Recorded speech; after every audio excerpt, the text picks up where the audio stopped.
Parlimen Gua Musang telah mencadangkan satu usul bahawa aturan 36(6) dan 36(12) peraturan Majlis Mesyuarat di dalam Dewan Rakyat tadi seperti kandungan berikut.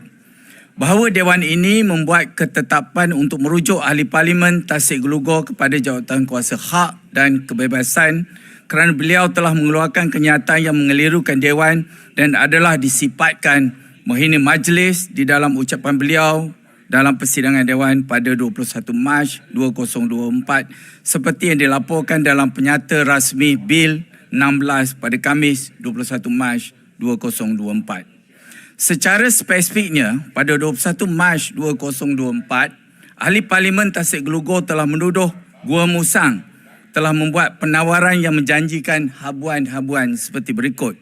Yang pertama, peruntukan Parlimen RM1.7 juta. Yang kedua, peruntukan projek 2 juta. Yang ketiga, bayaran kos perubatan isteri YB Ahli Parlimen Tasik Gelugor yang sedang menjalani rawatan kemoterapi akibat kanser. Yang keempat, kos guaman untuk menghadapi pertuduhan di mahkamah. Yang kelima, token yang tidak dinyatakan haknya untuk kegunaan peribadi. Yang keenam, pengguguran kes yang sedang dihadapi di mahkamah.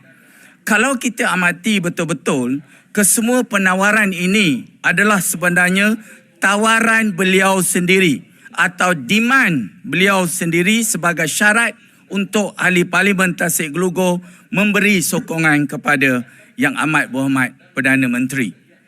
Adakah mungkin kerana syarat-syarat ini yang tidak masuk akal, maka individu-individu yang disebut Hassan dan juga Datuk Azman yang beliau akan sebutkan itu tidak mampu untuk melayan kehendak beliau?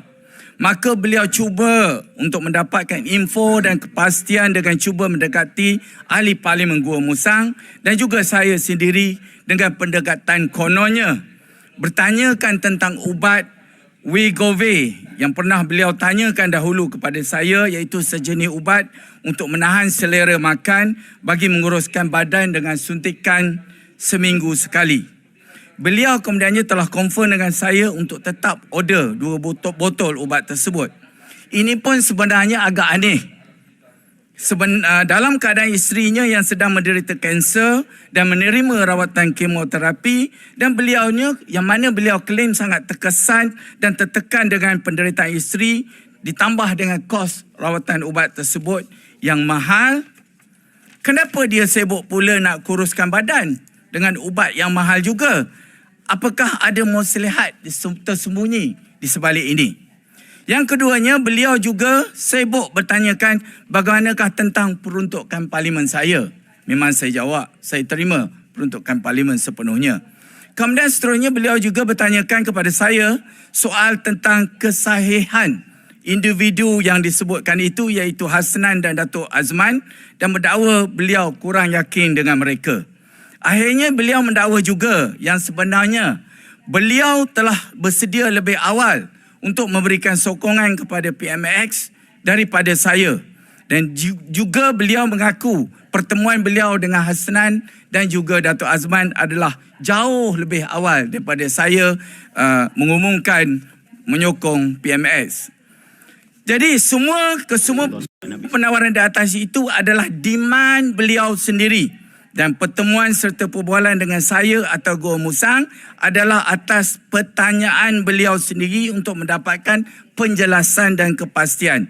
Tetapi saya atau Gua Musang gagal membantu atau gagal jadi ejen yang baik kepada beliau. Maka beliau melaporkan pula kami yang memujuk beliau.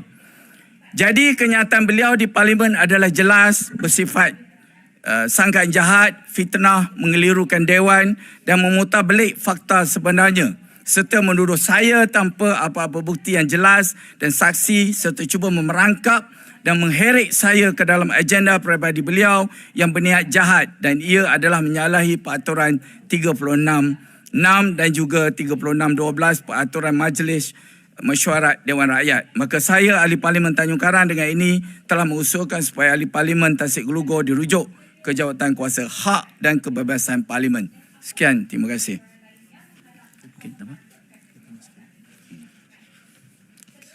Assalamualaikum warahmatullahi wabarakatuh. Terima kasih. Saya juga suka untuk release statement di sini bahawa bersama dengan Tanjung Karang saya telah menghantar usul kepada Yang di-Pertua Dewan Rakyat pada hari Jumaat 2 hari yang lepas, dan alhamdulillah pada hari ini kita telah menerima jawapan ataupun sisi daripada Yang di-Pertua Dewan Rakyat. Jadi saya tak urai lebih, cuma saya fokus kepada isu yang telah dibangkitkan oleh Tasik Gelugur. Secara dasarnya, secara amnya, secara ikhlasnya, semua tuduhan yang telah dilemparkan oleh Yang Berhormat Tasik Gelugur kepada saya dan juga Tanjung Karang sebenarnya adalah satu fitnah.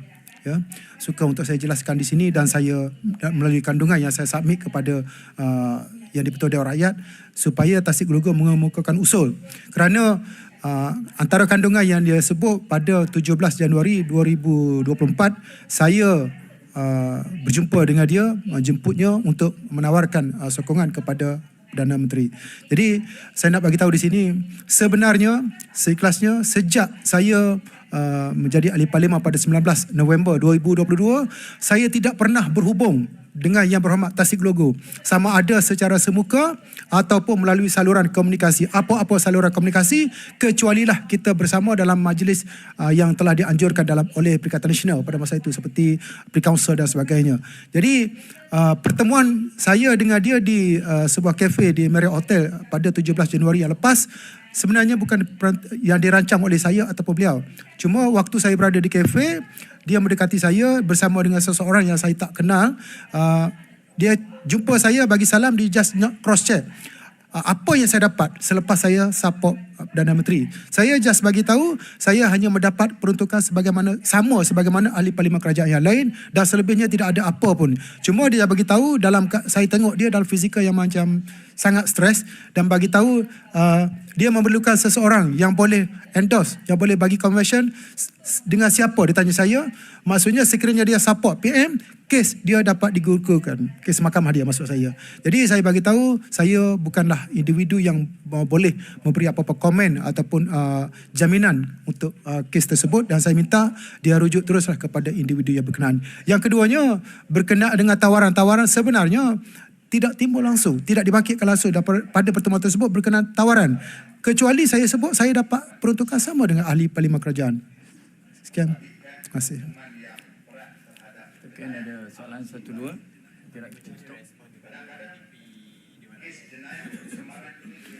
Okey, setelah kita menghantar by hand usul pada hari Jumaat yang lepas, Yang di-Pertua Dewan Rakyat telah menerima usul kita dan akan membawalah kepada Jawatankuasa, dan telah diumumkan dalam parlimen tadi, kes ini akan dibawa kepada Jawatankuasa.